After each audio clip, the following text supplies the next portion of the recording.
face and voice of Africa. The story of resurgent and burgeoning Africa is here, only on the Pulse of Africa channel.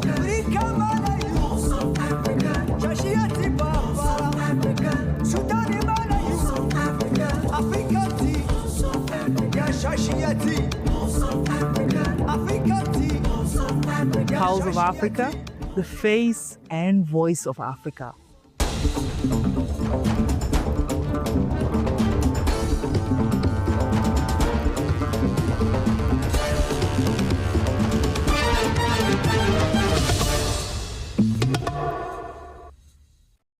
Hello, I am Samia Mohammed with the news. President Bayo leads UN Security Council debate on food insecurity. President of the Republic of Sierra Leone, Mada Bayo, presided over the United Nations Security Council on conflict-related and food insecurity. In remarks, the president stated that there can be no sustainable peace on an empty stomach. Food insecurity must be viewed through the lens of a driver of conflict, as well as a peace-building imperative. Conflict destroys food systems. Faiths are mined or burned, livestock stolen or lost, roads and ports are blocked, markets are shuttered, prices spike beyond reach, while hunger deepens grievance and fuels renewed violence. This cruel cycle is evident in Sudan, the Sahel, Eastern DRC, Gaza, Yemen, and Haiti, where food insecurity has reached catastrophic levels. There can be no sustainable peace on an empty stomach. Food insecurity must therefore be integral to peace building. He emphasized that food security must be an essential part of peace building, not an afterthought. President Bayo called for coordinated global action, urging member states to strengthen humanitarian aid and implement long-term measures to protect vulnerable populations affected by conflict. Starvation is never a natural outcome of conflict. It is a choice to break the law and betray our shared humanity. This council has the duty to deter that choice and to hold violators to account. Sierra Leone's voice in this council is that of a nation that has journeyed from fragility to stability, and of a region that continues to choose dialogue over division. As President of Sierra Leone, I've witnessed the power of principled engagement, even in difficult times. UN Security Council adopted a resolution authorizing a board of peace and international stabilization force in Gaza, as outlined in United States comprehensive plan to end the Gaza conflict. Sierra Leone, which currently holds the council presidency, fully endorsed the resolution. World-renowned National Geographic photographer Amos Nachom is back in Ethiopia. He's on a mission to photograph two species, the rare Ethiopian wolf and the gelada monkey. Nachom spoke to POA about his deep ties to the country, his unique photo philosophy, and his plan to boost Ethiopian tourism. Nachom's nearly 50-year career centers on making pictures, not just taking them. He aims to dispel the myth of dangerous wildlife. He believes fear animals like polar bears and great white shark is cultural, not factual. As a photographer, I have changed my direction. Rather than just taking pictures, I decide to make pictures. And therefore, I decided to go a different route. And the route will be answer the questions, how to dispel the myth of dangerous wildlife. That's why animals like orca, like great white shark, polar bear, anaconda, Nile croc, are fearsome animal, or the media or education was about fear of them. The truth is there is no need to be fear of them. The truth is that we need to be respectful of their environment, respectful of the present, and learn how to live with them in harmony. His most successful images prove this point. He has swum unprotected with a great white shark. He also photographed a mother polar bear and cubs in Canada. These moments require extensive planning and deep and deep respect for the animal's behavior. Nachom's connection to Ethiopia is lifelong, recalling the high regard the nation held in his childhood Israel. He was a young boy who met Emperor Haile Selassie. He described the emperor's enormous presence. Returning now, Nachom's noted significant progress. He applauded the modernization he witnessed. You see all the new building, the museum, the government building, all those things that was not here at the time when we arrived. So Ethiopia moved very fast ahead. There are all many cars, many big driveway and a freeway that was not available at the time. It's a very long time. That's why I'm so happy. He will photograph the Ethiopian wolf in Bali Mountains. Fewer than 500 remain. Next, he goes to the Semen Mountains for Chelada monkeys. His ultimate goal is to empower the presence of Ethiopia and bring tourists next year.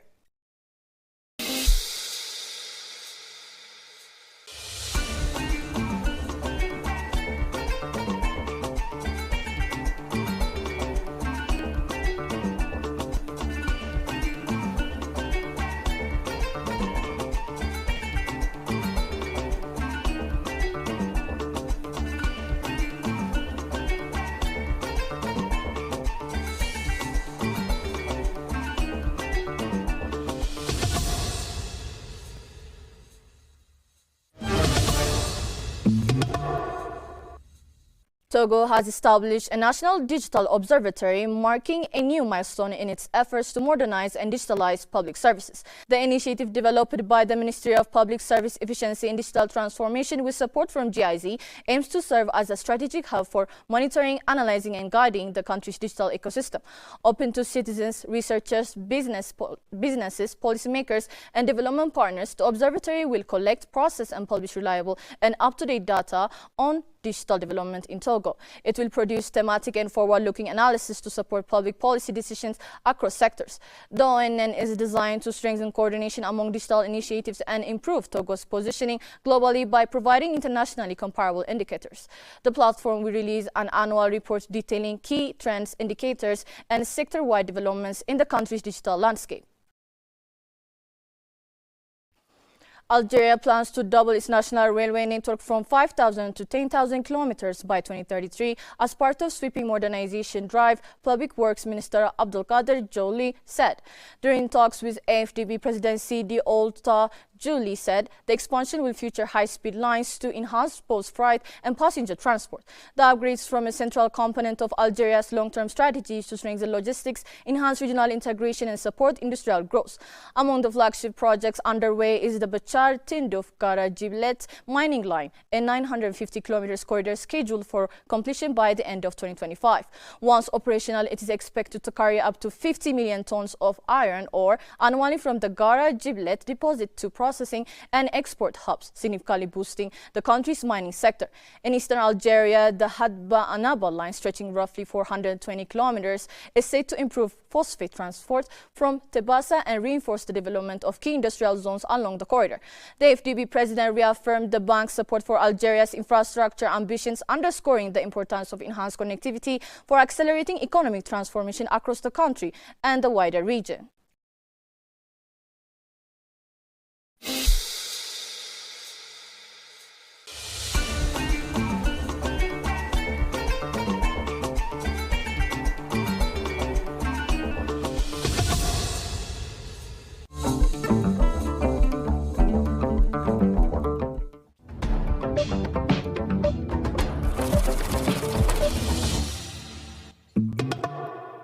Now to business news.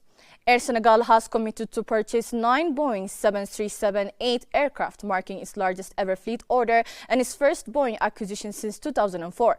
The deal announced today supports the airline's plan to expand its regional and international network. The new 737-8 jet will enable Air Sénégal to launch routes from Dakar to the Middle East and the Americas, as well as serve secondary European cities more efficiently. CEO Tidani Ndiaye said the purchase is a major milestone that will modernize the fleet and strengthen Dakar's position as a key West African aviation hub. The 737-8 offers up to 178 seats and a range of 3,500 nautical miles, while reducing fuel use and emission by 20% compared to older models. Boeing officials welcomed the order, highlighting Africa's fast-growing air travel market, which is projected to require more than 1,200 new aircraft over the next 20 years. South African telecommunication firm Telkom reported on Tuesday a 16.4% rise in headline earnings per share, driven by its data-led strategy. Telkom, majority owned by the government, said its HEPS, a key profit measure, rose to 305.6 cents in the 6 months ended September 30, up from 191.5 cents a year earlier. The firm's group revenue climbed 3.4% to 22.1 billion rand, boosted by mobile data revenue growth of 10.3% and fiber-related data revenue growth of 12.3%. Data revenue increased by 7.9%, contributing to a 59.1% share to total revenue. Our data-led strategy will continue to act as a catalyst for growth as we strengthen our unique position as the backbone of South Africa's digital future, Group CEO Sarami Tokubong said in a statement.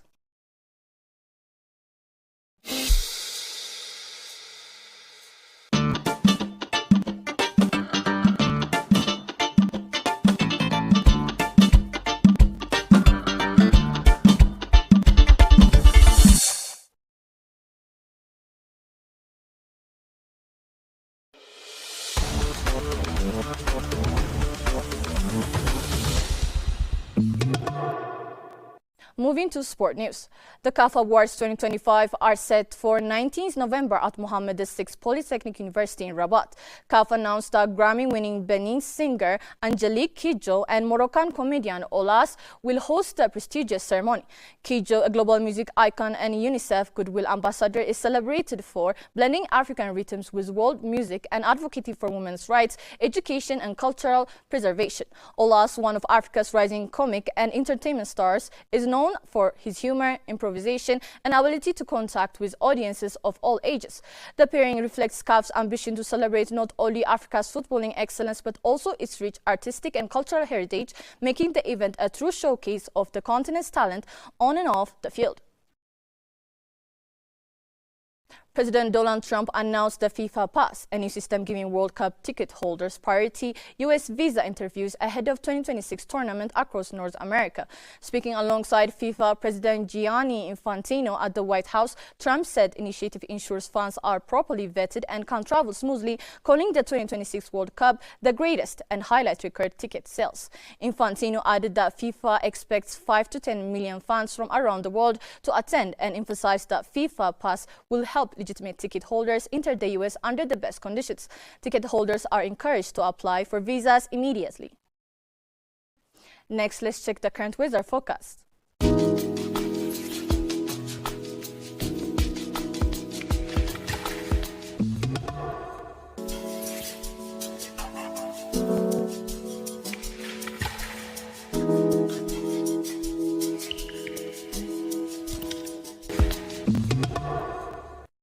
Thanks for joining us on Pulse of Africa News. Keep following us for more stories that matter across the continent.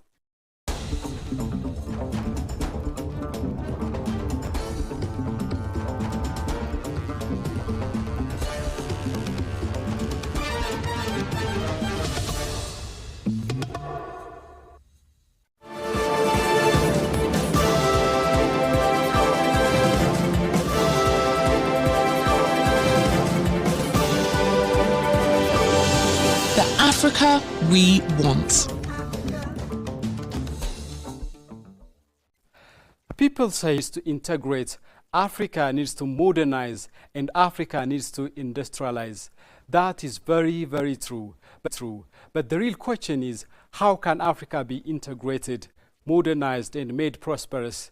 The key to Africa's development lies in projects, power projects, energy projects, infrastructure projects, and other transformative initiatives. In fact, Africa has already taken remarkable steps toward building the foundation of a stronger, more united continent. Across its diverse regions, nations have invested in mega projects that are not only reshaping economies, but also laying the groundwork for deeper integration, peace, and stability. These projects are more than just infrastructure. They are a symbol of Africa's determination to rise, to connect, and to prosper together. In West Africa, one of the most ambitious undertakings is the Nigeria-Morocco gas pipeline, stretching thousands of kilometers. This project is designed to transport natural gas from Nigeria through several Western African countries, eventually reaching Morocco and connecting to Europe. Its impact goes far beyond energy supply. It represents economic cooperation among multiple nations, job creation, industrial growth, and energy security for both Africa and Europe. In East Africa, the Grand Ethiopian Renaissance Dam stands as a monumental achievement.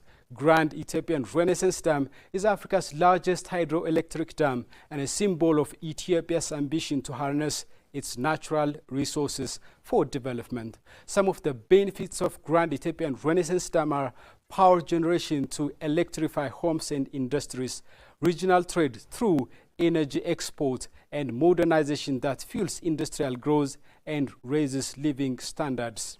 Moving south, the South African Power Pool is another shining example of integration through infrastructure. Established to connect the electricity grid of Southern African nations, Southern Africa Power Pool allows countries to trade power efficiently, ensuring that energy surplus in one nation can meet shortage in another. Across all regions, North, West, East, Central, and Southern Africa, mega projects are rising. From highways and railways to ports and digital infrastructure, these initiatives are weaving together the fabric of connected Africa. They are not isolated efforts. They are part of a grand vision known as the Africa we want. Today's Africa we want will explore some of the mega projects shaping the continent. Here we go.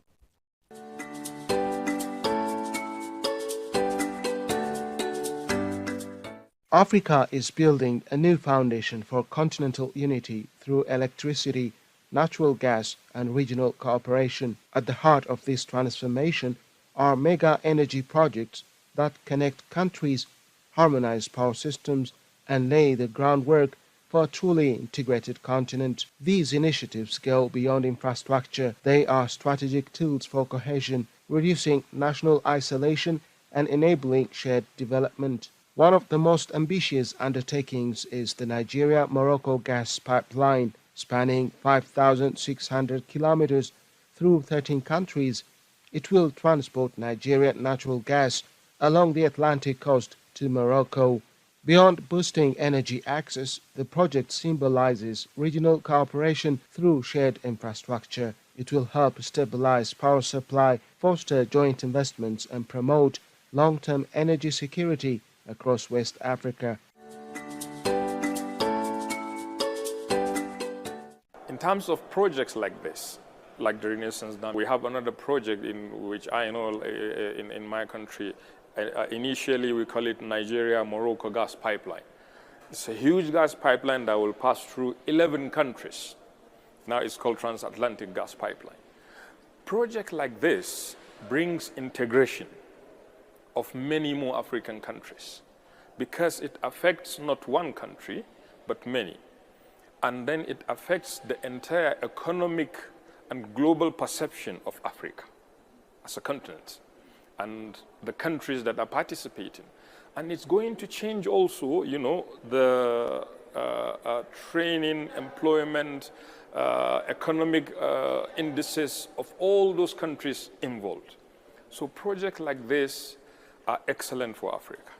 And every African country, even if it doesn't pass through your country or your border, you should give it a support. Because if the next African country benefits from something, it benefits the continent. It benefits all of us.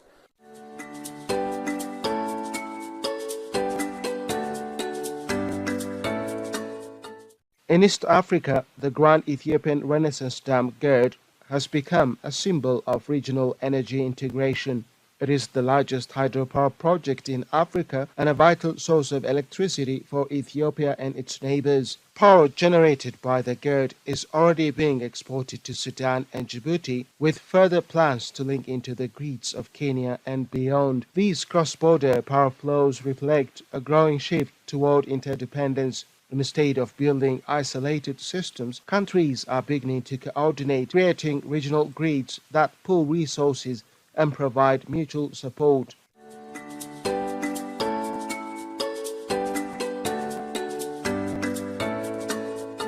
Africa is struggling with issues around energy.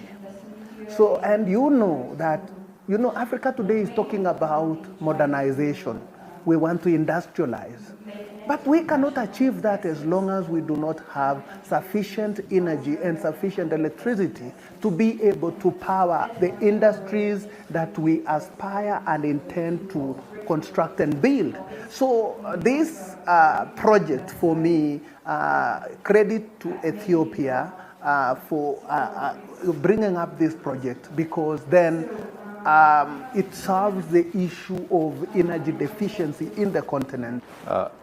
Looking on the current trade situation, especially when the world is trying to move from trying to do the energy mix, trying to move away from the use of fossil fuel to renewable sources. And we know Ethiopia among the countries that the largest percent of electricity from hydropower, which is actually renewable.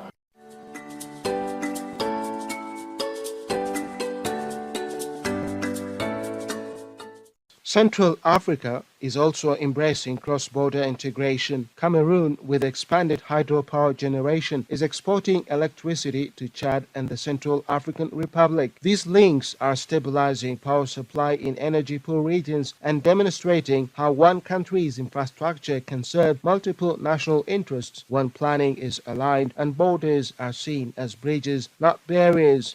Southern African progress is embodied in the Southern African Power Pool SAPP, which connects 12 national grids. It enables real-time electricity trading and supports regional stability by allowing countries to share surplus power. SAPP is a functioning model of energy cooperation where planning, infrastructure, and mutual benefit converge to create a truly integrated power market.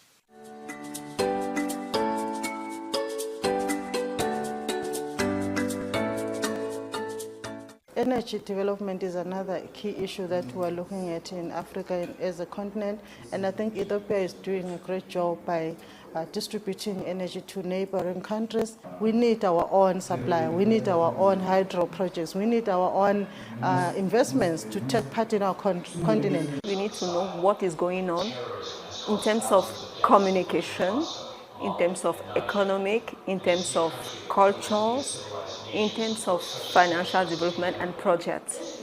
According to me, we are sons of the same territory, we are sons of the same soul, so according to me, we should work together. We need things like this to know each other, to know better ourselves, and to strengthen our relationship.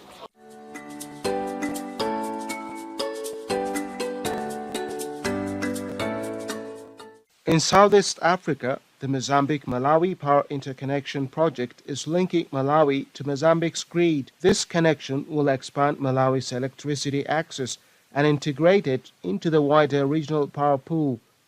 It's a critical step in ensuring that even small nations are part of Africa's broader energy vision. These mega energy projects are doing more than powering homes. They are powering Africa's path to unity.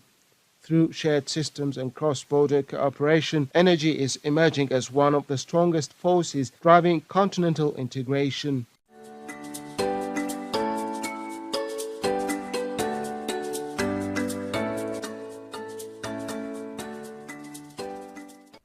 Africa has already proven that it can dream big and deliver even bigger. From pipelines to dams, from power pools to highways, the continent is building the foundation of unity and prosperity.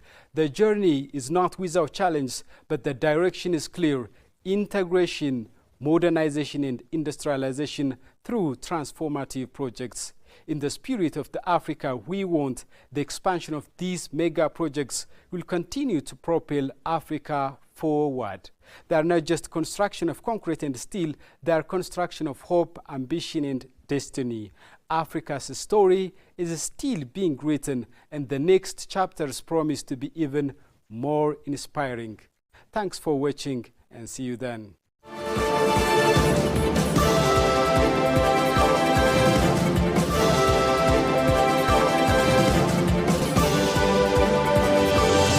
The Africa we want.